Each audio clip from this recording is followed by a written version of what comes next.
So another guy, legendary, of course, is the Nature Boy. He's still active here, and he's teaming up with Triple H at this event to take on Carlito and Chris Masters. Ted, Rick is 56 at this time. What did you think about seeing him out there still doing his thing at that age? Please, Rick, please. You know what? It's like, and I've said this before. I promised myself that when I hit 40, I was out the door as a physical wrestler.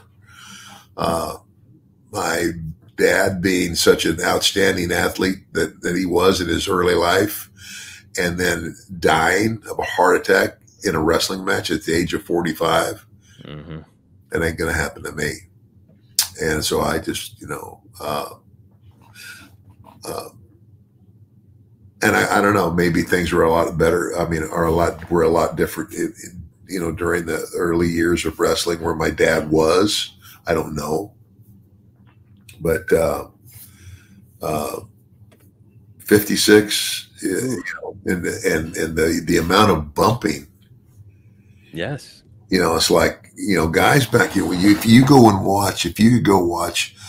watch pro wrestling televised matches from the 60s, a lot of that, you don't see all, you don't, they're not flying all over the ring all the time. They're on the mat. They're having a wrestling match. Right. And so that's a big difference. So, 56, no. I mean, were you close enough with Rick at this time to say, like, hey, dude, like, maybe it's time for you to hang up the boots and, it's, that's not for anybody to tell the guy. And it's certainly not Rick. There's anybody that knows Rick, she can't tell you, you can talk to your blue in the face. Rick's going to do what he wants to do. And he certainly did here. Personally, I love the guy. I love the guy,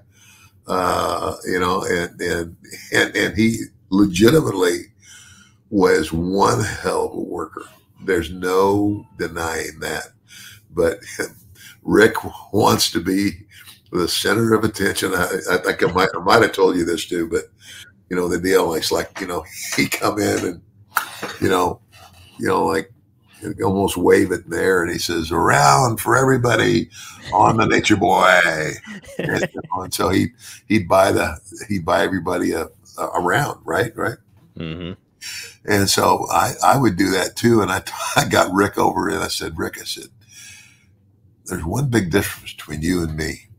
He said, "What's that, Ted?" He said, "Well," I said, "when you buy that round, you're spending your money. When I buy it, I'm spending Vince's money." It's written off as promotional. Oh gosh, he just looked at me, rolled his eye. What can you even say? Yeah. He always used to say, like, I've spent more money on spilled liquor than you've made in a year, and I think I believe it. Oh yeah, yeah.